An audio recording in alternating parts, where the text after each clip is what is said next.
quick tip. Let's talk about knife fighting, getting in amongst them. This is the end of the game. You can see we got a lot of guns, a lot of tanks. I'm not that worried about losing this game, so I'm going to go and be hyper aggressive after this M2Y, this heavy tank.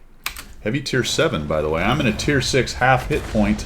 We're going to come off the edge here. We're going to be careful as we can to not lose hit points. There we go.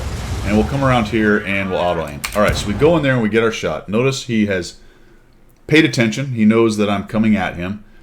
What we want to do in these knife fights is avoid getting shot as much as possible. And one of the ways we can do that is to avoid letting the enemy tank get his gun online. The surest way to shoot someone else and not be shot back is if their turret is not pointing at you, or their gun specifically, because you could have a casemate. So if you can avoid their gun actually being able to get online with you, you can not be shot, which is pretty nice. And you can continue to shoot because you've got your turret on there. So we'll take a look at how I handle this. I see him turning around. I can see his turret moving, so here we go.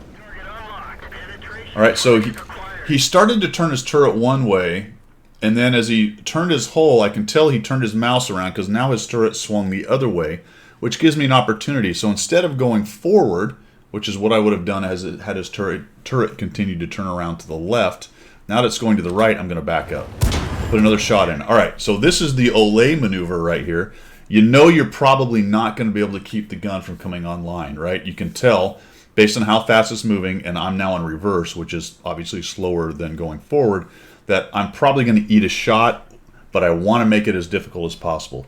So as he backs up right about the time he brings his gun online, just right as he brings his gun online, Zink will go right forward.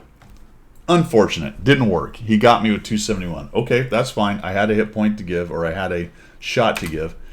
And we'll just stay on this side. And that is one of the dangers of auto-aiming, is it centroids the tank. And depending on the height of your tank and the height of his and the design of it, that kind of went right into the top area, right? This is not a very tall tank, and the turret is right there, relatively anyway, the hole isn't.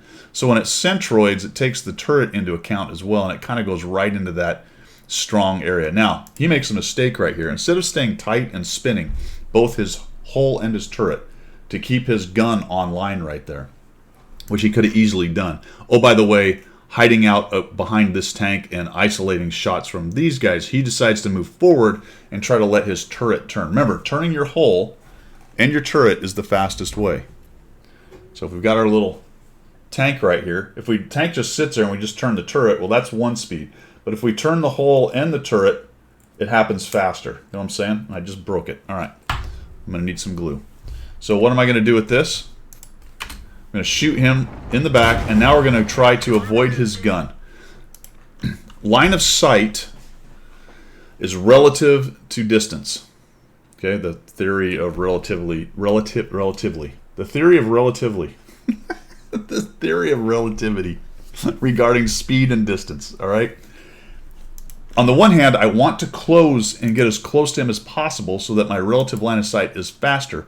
On the other hand, I want to avoid his gun getting onto me, so just going straight at him would allow the gun to come in there sooner. But so I take a little bit of an angle right here, right?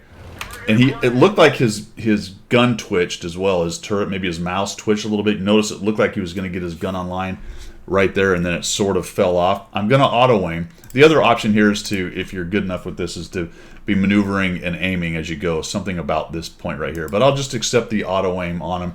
I get by his gun, by his turret, and we shut that guy down. Knife fighting 101, okay? Yeah, the old Olay didn't work. Oftentimes it can. It does make it a more difficult shot. It can also get it into kind of the auto bounce space of somebody's auto aiming. Notice that he was able to do that to me when I auto aimed him. I say he was able to do it. I don't know if he consciously was trying to, but in any event, the one shot bounced right there. But those are some of the things that go through my mind. It's basically BFM for tanks, right? Turn circles, relative line of sight, keep the gun off you, right? Don't let the guy put the gun online. And if he does put the gun online, make it as difficult a shot as possible. And then you can survive some of these things. I did get some help from my friends. Obviously, the guy was reduced in hit points, but we get a couple more shots in there and we end up with the kill. So 1,800 damage in a 5-kill game, and we're able to kind of go solo, lower hit points against the M2Y. Is that something you would want to do At the beginning of a game, not necessarily. It was pretty much a one game. I just wanted to get down there and try to get as many hit points. I thought maybe he'd get me, but we were able to keep ourselves alive. So there you go. There's a little quick tactic on knife fighting. That is all I've got for today. We will see you.